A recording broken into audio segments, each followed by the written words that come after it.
It's an exciting week, a holiday week, right? Meteorologist Matt Noyes, 1 degree outside Weather Network. This is your Sunday Evening Essentials, a preview of the week ahead. And in this case, we'll start out by previewing this evening and tonight, which actually still feels pretty comfortable. Some of us hit 90 degrees today, but we're talking about temperatures that'll cruise down tonight because the humidity is still low for a lot of us.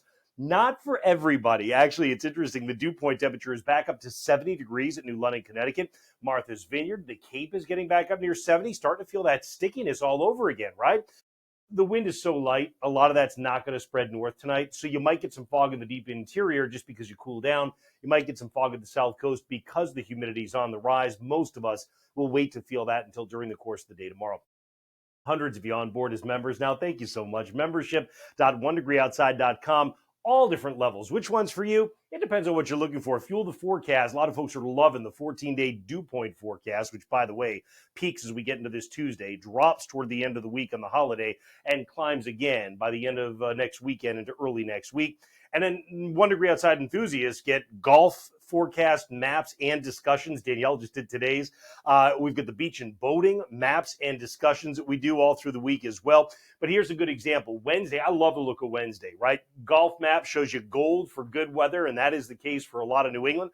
Look at the golf ball flight index. We made this ourselves, proprietary stuff. So how well is the golf ball going to fly at any given golf course? This is for Eastern Mass. We do it for all the courses across New England, pretty much, at least all the public and semi-private ones. And then out of the water, we're talking about what's going to end up being Wednesday, a really good day. And I'm only highlighting Wednesday because I do think it's great for outdoor activity. You can see a 2 to 3 foot wave along the coast of Maine, a little bit more chop at the south coast. But this is the kind of stuff, anyway, you can do as a member. You can kind of pinpoint, that's the day I want to make my plans. Let's go ahead and dive into it. Tomorrow's dew point does start to climb. You're back up into the mid-60s. You start to feel that humidity build. Honestly, tomorrow's not a bad day either for outdoor plans. You're going to be up near 90, and you don't get much at all in the way of storms across New England. So it's not a bad day. The only thing is by Tuesday, the dew point temperature climbs all the way up to the mid-70s. Here we go again. That's that real kind of sweltering type of air that'll be with us. Notice the temperature not as hot as, let's say, early this past week, but at the same time getting up near 90, showers, rain, thunder developing. We'll get to that in a minute.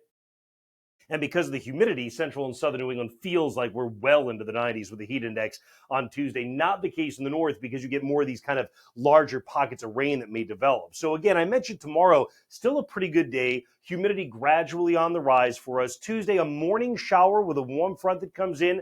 Timestamp in the upper left. At midday, a break, but notice pockets of rain developing in northern and western New England from midday into the afternoon. Some of those thunderstorms start to settle south and east. And you know what? Tuesday at fireworks time, the farther south and east you are, the greater the chance of showers and thunder. But there's still a chance even when you get into northern portions of New England as well. Wednesday, the reason I said I think I love it overall is because it's a good day. Now, yeah, you could get a little shower at the south coast or the Canadian border, but that wouldn't be a big deal. And fireworks time Wednesday looks really good as well. On Thursday, there is a disturbance that has to come through. It's probably going to pop a shower at midday in the North Country. It may pop a shower in the afternoon to southern New England. But right now, it looks like by the time you get to fireworks time, a lot of that would probably be done. I'm never super comfortable when it's a matter of a few hours, a few days out, but that is the way it looks for now. And Friday, a pretty intense energetic disturbance aloft comes in. You get the really comfortable air. You will get the showers to bubble up and maybe even some clusters of rain on the 4th. But I do think a lot of that probably is focused during the day as well. So there is certainly plenty of hope that some of that would start to die out by the time we get to Friday evening on the 4th, and there may just be some clusters of showers that are left over. Tuesday's the potential severe weather day, and that's when you can see the Storm Prediction Center in Norman, Oklahoma has highlighted a lot of New England for isolated severe storms, scattered stuff down in the mid-Atlantic, and that, again, is because that's the day you get that humidity and heat kind of combined together with a cold front approaching. As we go through this week, we are going to have lots of video updates for you, and you'll see them all at the home screen of our app. It's the 1 Degree Outside weather app. It's got 5 stars. It is totally free, and you can get all the data as well. So you'll be able to track the showers and storms if they're going on, or see the percent chance of rain and how it changes over the days ahead. That's how it looks for now. We also look for you on social media. Our handle the same on all the social media platforms, the number 1 Degree Outside. I'll see you again early tomorrow morning. We've got our full complement of videos coming up this week. Even if it is a holiday week, we know you need to plan. See you soon.